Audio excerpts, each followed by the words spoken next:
Everybody, my name's Graham Matthews, and as you know, I run Empowered STEM. Empowered STEM is an A-level course provider, and we provide A-level courses in biology, chemistry, physics, and maths for those students that want to enroll in medical, dental, veterinary, financial, and engineering programs at the chosen university in the UK. So today, I wanted to come in and I wanted to talk about GCSE habits that secretly cap A-level grades. Now, parents, if your teen is enrolled in Year 12 A level maths or A level science, you may be in for a bit of a shock. And it's this: GCSE, your teen did so well. They got the 8, they got the 9 in GCSE maths and GCSE science. So why are they struggling at A level maths, A level science? And you just sit there and you think, you ponder, well, they're working hard. They worked hard before at GCSE. They put in the time, effort, and attention. The revision strategy worked at GCSE because obviously they got the 8 or the 9, and they knew how to prepare for the exams. So, what exactly is going on with A level? Because all of a sudden in A level maths and A level science, the grades are dipping, their confidence is dropping, they're working just as hard, but the results they get seem to feel a little bit unstable. Sometimes they do well on a test or an exam, and sometimes they don't. Well, what changed?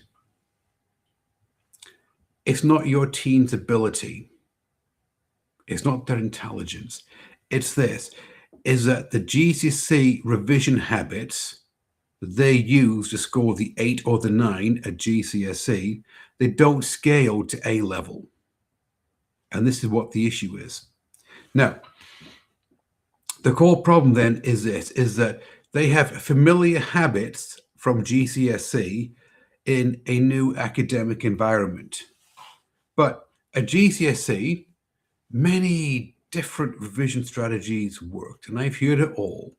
I've heard that all you got to do is just reread the notes, or if you do enough practice papers, if you memorize enough mark schemes, if you watch enough YouTube videos, then you can somehow, through osmosis, I guess, get all the information, the content into your head. And then on the day of the exam, this is what the students tell me, you just go in and you just blurt it out, and it's got to be something that you wrote's got to be good enough to get you the mark. But at A level, the revision habits and strategies that your teen used, they don't exactly translate over, and they quietly cap your teen's performance to a C. We don't have a grade, a C. And the reason for this is that A level exams, they're designed to test application. They're not designed to test content. So they're designed to test, for example, depth over coverage. They're designed to test application over recall.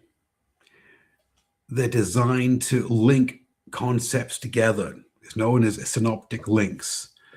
And they're designed to test precision over volume. This is what the difference is between GCSE and A level. This is why your teens' revision habits that they had at GCSE are not working for A level.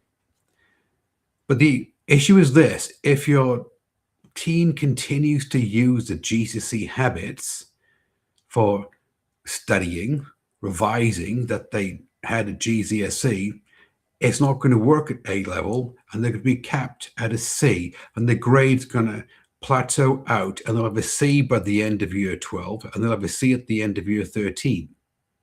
Why? Studies show this is exactly what happens. So, what are the 5 top habits that students who are stuck in the GCSE trap, the GCSE memorization trap, have What are the telltale signs? And how can we actually change them around? Well, number one is, and you're like, look, again, we're not blaming your teen here. All right. I don't believe in blaming anybody. I'm just pointing out the fact that this is what they're doing. So if your teen is doing this, they are doing it with the best intention at mind. Why? They don't know any better. It's this. Number one, habit number one is rereading their notes and highlighting. So if you see your teen, for example, they come in, what they've got to do is that they've got to copy the notes over before they start studying, revising. They've got to highlight everything in different colored highlighters, the entire rainbow of highlighted colors before they do anything else. This is known as passive learning. It's known basically as just running the clock. Because you're sitting there, it looks like you're doing something, you feel busy, but at the end of it, you don't have a result, anything quantifiable that you did.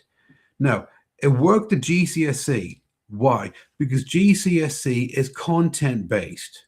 GCSE maths and GCSE science, they are content-based exams, aren't they? And so all your teen had to do is get the content into their head long enough to be able to regurgitate it back on the test. But at A level, slightly different. Rereading your notes over and over again, it creates familiarity, but it doesn't create mastery. Why do you think that the A level test is going to test? The exam is going to test mastery, the application of the concept, not can you regurgitate the concept entire word for word from the book. But the telltale sign is this: the students feel confident that they know the content and that they can handle the exam until they face a structured exam question. And when they see the structured exam question, all of a sudden the confidence, it just dissipates like mist. It's just gone. Because familiarity does not equal performance. Now, second one, habit number two, let's revise everything equally. And I've seen students actually do this. They have these massive wall charts out that they show me and say, great, I'm going to revise A-level biology, A-level chemistry, A-level maths, the top three that they take, and I'm going to do this concept, and I'm going to do this concept, and I'm going to do this one and this one. I'm going to give everything equal weight because you don't know what's on the exam. Right, Graham? Well, again, at GCSE, because it's content-based, the broad coverage, revising everything equally, apparently works because you only need that superficial level of understanding. But at A level, not the case, because at A level, marks are lost in predictable patterns. You can track where the student is going to lose the mark. And if your teen reviews everything equally at A level, in other words, the bit that they understand and the bit that they don't understand, let's give it the same time revising, instead of targeting weaknesses, the weak areas, the concepts they always seem to get wrong, their effort is spread really, really thin. Now, there's a lot of content that your teen needs to understand at A level, content as well as depth. And so therefore, you need to spend your time wisely and not revise concepts that you know. You need to work on the weak areas. So improvement, doing this correctly, improvement involves precision. And this is what the A-level exam is testing.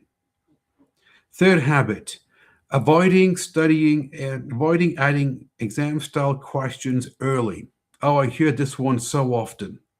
Well, Graham, you know what? I can't do exam-style questions yet. Well, because I haven't got the content down. So what I've got to do is I've got to read my notes, copy everything over, get everything highlighted, do some practice questions, and then do my homework, do my lab report, and everything else. And you see what they're doing? What they're doing is that they're pushing away exam style questions. And the issue with this is they're doing it because they're afraid. They're afraid of taking on exam style questions early. Because exam style questions tell your teen what they know and what they don't know. But the reason why you need your teen to take on exam style questions early is number one, they've got to learn how to interpret